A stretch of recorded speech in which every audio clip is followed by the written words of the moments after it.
thing I would use the auction for. Sometimes it'd be very surprising. Certain artists never see in all the years that I was going to the flea market. I'd never see any records by certain individuals. One of them was Bobby Gentry.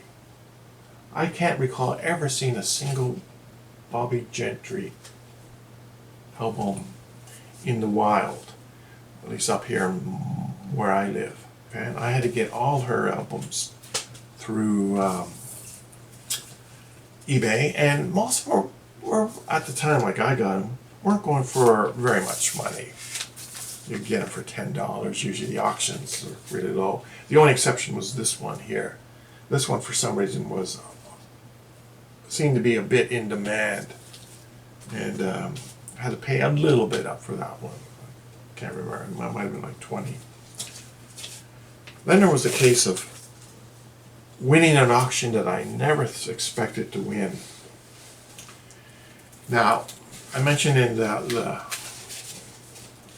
flea market videos, I was a big Julie London fan, and I had this record.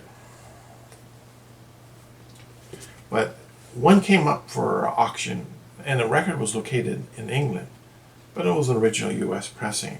The guy saying VG++ condition, the record and the jacket. So the current bid was $3, and the auction ended at 3 a.m. that morning.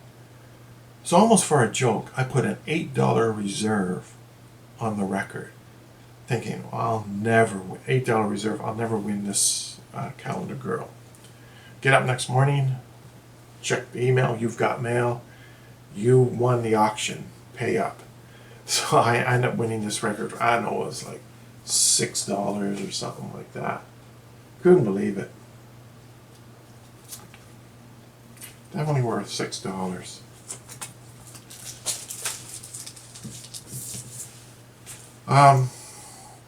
Another story involving Julie London.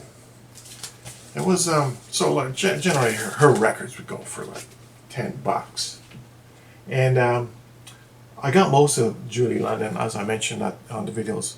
A lot were given to me free from the vendors, but a few I paid for, and but they didn't have them all, and there's a few holes I had to plug, and this was one of them here. And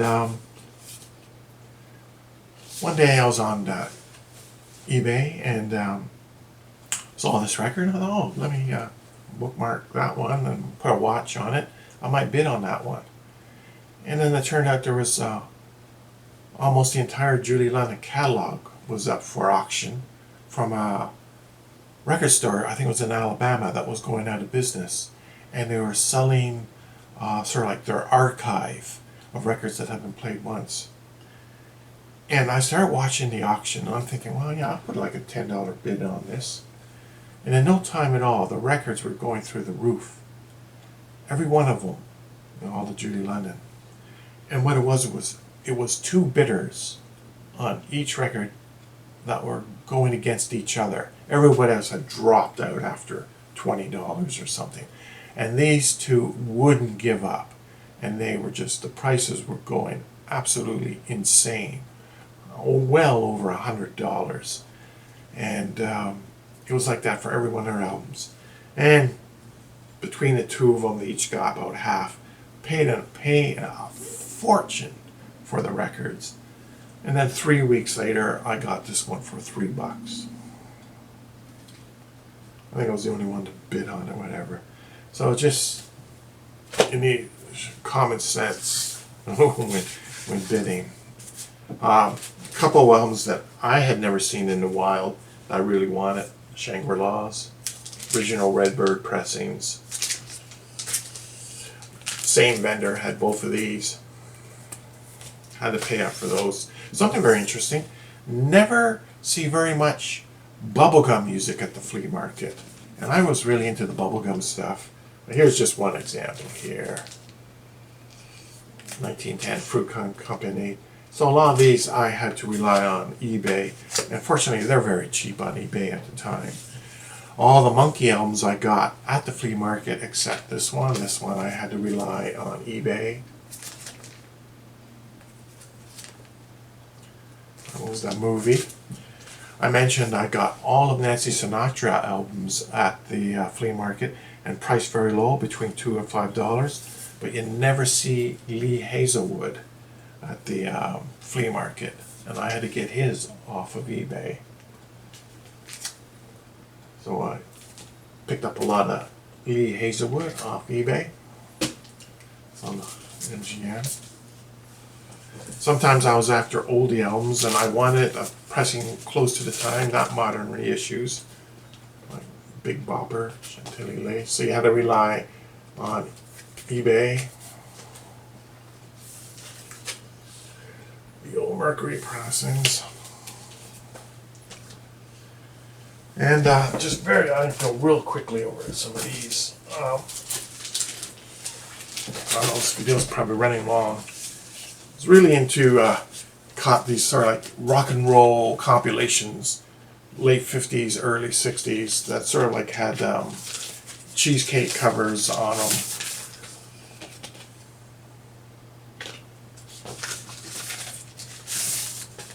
This one was still sealed when I received it.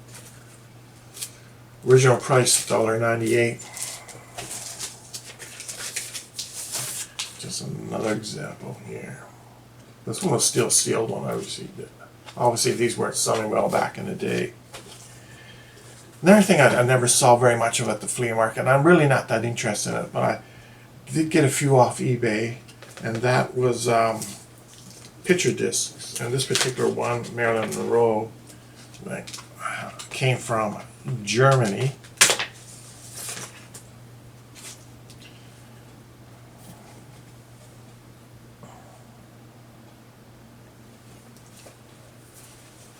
I'm not going to show that one too much. There's a bit of nudity there.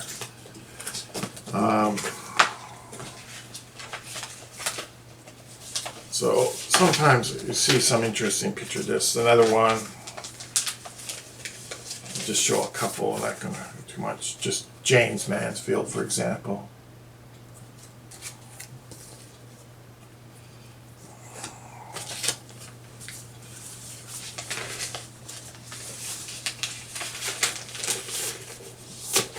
And here, just a very quick, go through as fast as I can.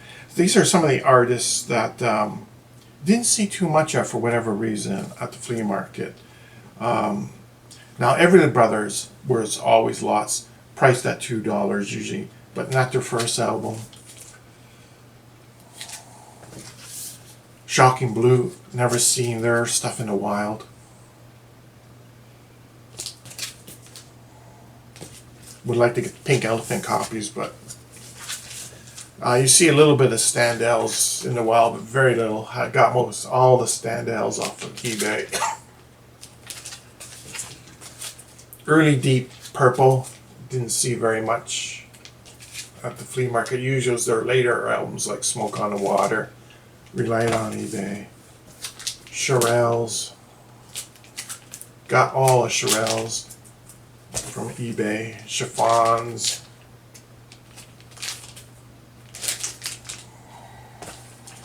Got all the Fever Tree albums from eBay. No, actually, I did find one at the flea market. The rest, all the Electric Prunes, eBay. I didn't get anything. The Seeds. Some psych albums like The Freak Scene.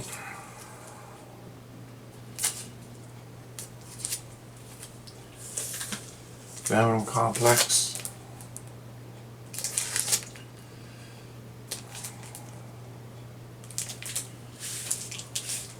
Great album here, Sweetwater.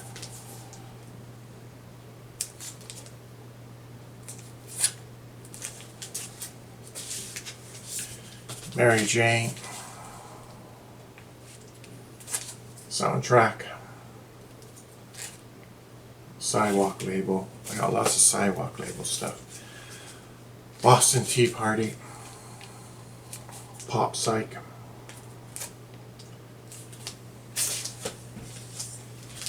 And Tea Company.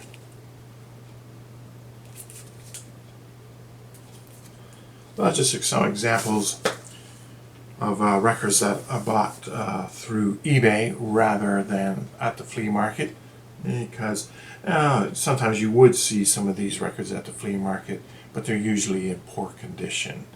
So whereas pretty much all of these that I was getting off of eBay were VG Plus generally. One thing that was interesting, I asked the vendors sometime if they did not sell on eBay, especially if they had a collectible record.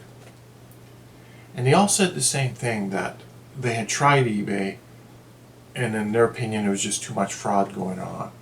And one example, one vendor did give me a story, and it was regarding like the 13th floor elevators. Now this is just a modern reissue I picked up for $15 or something. But he had an original copy. I think it was the international label. And so he put it up for auction on eBay. The auction completed. There was a winner. He got paid. Shipped the album to that winner. And the winner complained and said that the vinyl record was not in as good as condition as he had indicated in his auction, and he had shown the record to be VG Plus, and he believed it to be VG Plus. As far as he was concerned, it was a pretty clean record. So he said, fine, I'll refund your money and you return the record, which is what happened. But when he received the record back, the vinyl disc that he received was not the vinyl disc he had shipped. So clearly that individual who won the auction already had a copy, and he just swapped out the discs and kept the clean one that he won and sent the old crappy one back and got his refund. And I asked the vendor, well, why didn't you complain through eBay or whatever? And he said, no, I just shut it all down, got off eBay for good. So that was the general consensus at the vendors at the flea market. They wanted nothing to do with eBay. So anyway, that's just a very short overview of some of the eBay purchases at the same time that I was hitting the flea markets every Sunday. So obviously I was buying quite a few records between the flea market, the vinyl shows, and eBay. I'm no longer using eBay. I haven't used eBay in several years. I now use Discogs to some extent, not a great deal. I'm actually purchasing a lot of records directly from record stores in Europe, and occasionally Bandcamp. Sorry, I purchase records directly from the band sometimes. So, as always, thank you for watching and have a great day.